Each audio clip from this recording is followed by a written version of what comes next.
Fellow Toastmasters and our welcome guests, we're here for one reason: to meet a personal goal.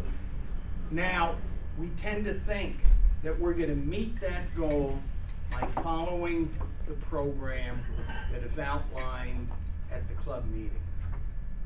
But if we only do that, we are truncating our Toastmaster experience.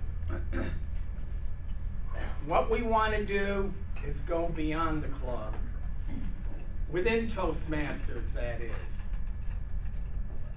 And by going beyond the club within Toastmasters, we are going to gain a new set of skills.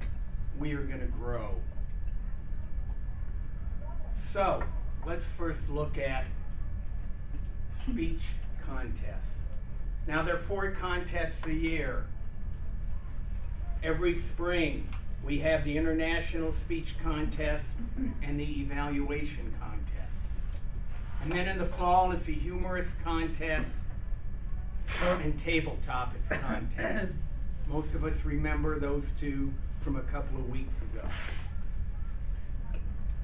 You can certainly be a contestant in those contests.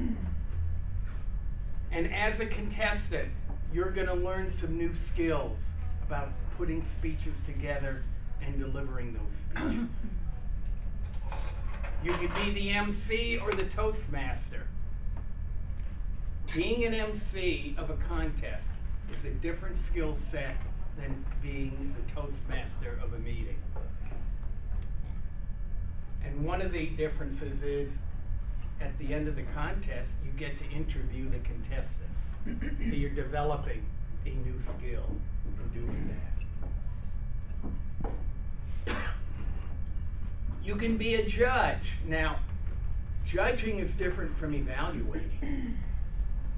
Judging, you have a score sheet, and you look for specific items, and you give them a point rating, 1 to 5 scale or a 1 to 10 scale. You are not picking a winner or a loser. You're comparing each speaker against a standard. After the judges are done, someone has to take the judges' ballots and the timer score sheets and tally up and determine who is first, second, and third. Timers, they do exactly what Mary is doing right now, except for one minor difference. If you speak over the allotted time or under the minimum time, you are disqualified from the contest. And that may explain why we have heard fantastic speeches, and yet that person does not come in first, second, or third. Sergeant at Arms keeps order in the room. You're laughing. Many years ago, Martha was a sergeant at arms. 2 of the contestants almost got into a fist fight.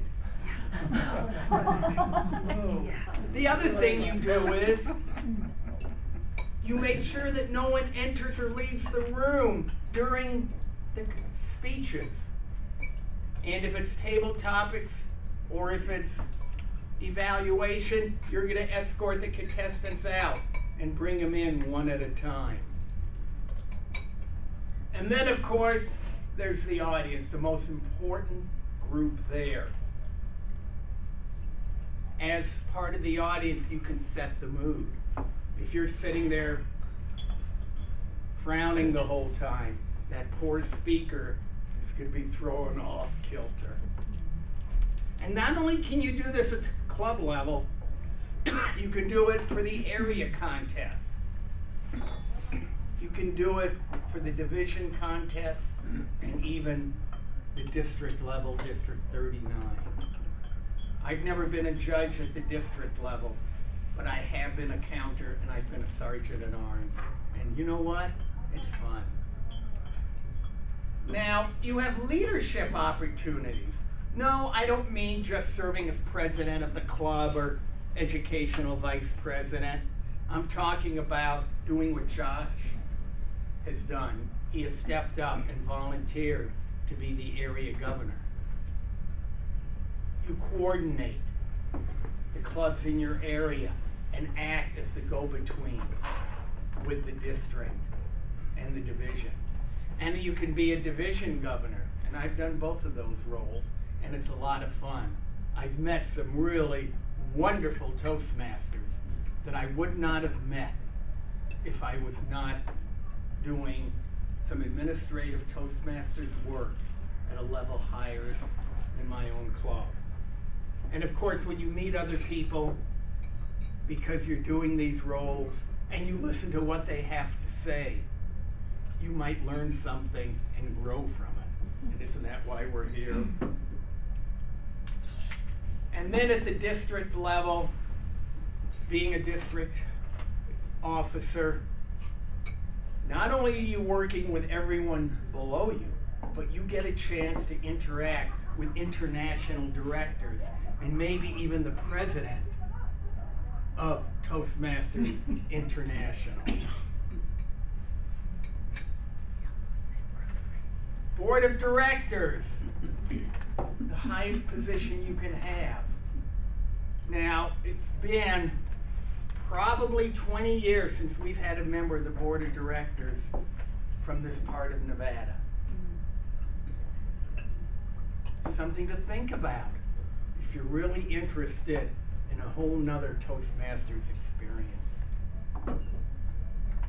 Conferences. Going to conferences is fun. I've been to conferences in the United States. I've been to one in Las Vegas. I've been to a Toastmasters conference in Toronto. I've been to a region conference in Vancouver.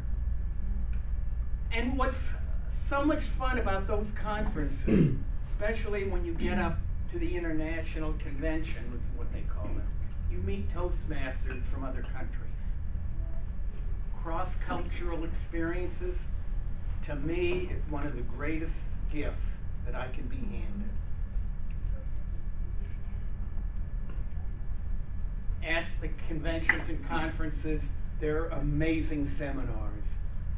They all relate to what we do in Toastmasters, but so many of the seminars in motivation, in leadership, in presentation skills are things that we can use in our own careers and personal development.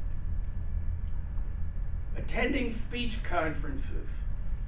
Hearing speeches at the level that you hear at the region level and at the international convention, these truly are championship speeches. Even the losers, it is that level. I do not know how I could judge those. I've tried it unofficially. The level is that tight. And of course, the people you meet. There's really not much I can say about that part of it. That is the reason I go to conferences and conventions.